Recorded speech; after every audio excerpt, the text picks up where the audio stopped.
Brought to you by Penguin.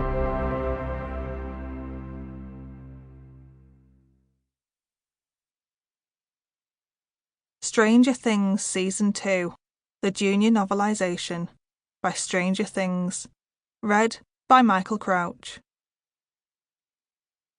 October 28th, 1984. Halloween was a few days away, and yet there were people wearing masks in Pittsburgh that night.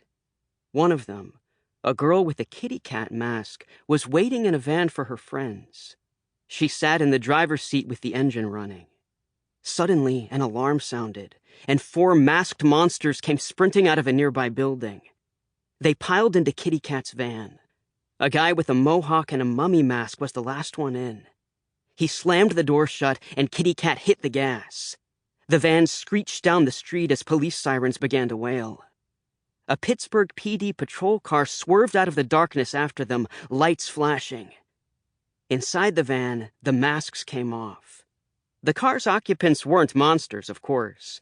Just a gang of young punks in Halloween costumes.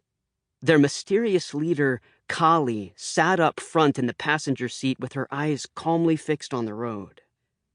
"The alley to your right," Kali ordered. And the driver did as she was told, accelerating the wrong way up a one-way street. There were cars coming straight at them. The driver dodged, crashing through trash cans and rolling over curbs. But still, the police followed. Any other gang would be as good as caught with this much heat. But those gangs didn't have someone like Kali. Someone different. While she stayed focused on the road, the others in the van started to panic. "Do something, Kali!" The Mohawk guy pleaded, his heart racing as he saw more cop cars joining the pursuit. "Next right, there's a tunnel," Kali told the driver. "Take it." As the van raced into the tunnel, Kali shut her eyes and slowly made a fist. "Boom," she whispered. Suddenly, the entrance to the tunnel collapsed. The van sped away safely as chunks of debris came crashing down in a cloud of dust behind them. The police cars screeched to a halt.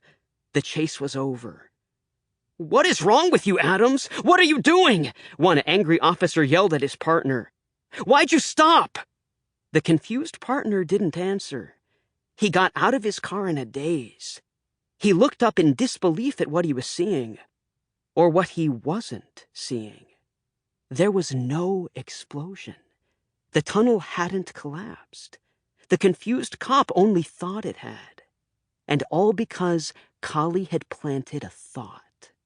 Inside the van, her friends laughed and celebrated their daring escape, letting out sighs of relief.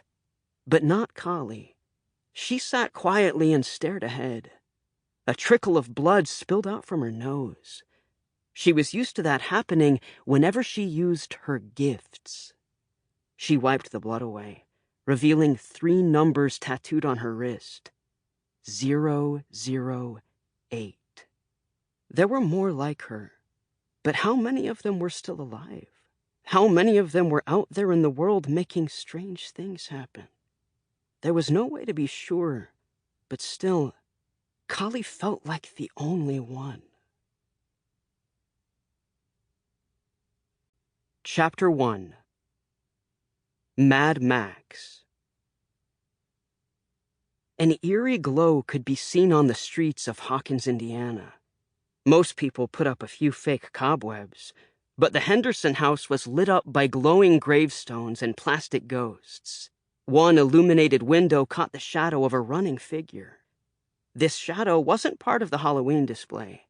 It was 13-year-old Dustin Henderson, searching for spare change to spend at the arcade. "Another stupid penny!" Dustin scoffed. He tossed it over his shoulder without looking. A cat whined in the background. "Dusty, watch it!" his mom said, clutching the orange cat to her chest. "You almost hit Muse." Dustin was unfazed. "Can I check under your cushions? Mom, please, it's an emergency." Dustin's mom reluctantly agreed and stood up from her recliner. Dustin searched the cushion and pulled up 2 shiny quarters. His eyes lit up. "Love you, Mom." He didn't want... Sample complete. Ready to continue?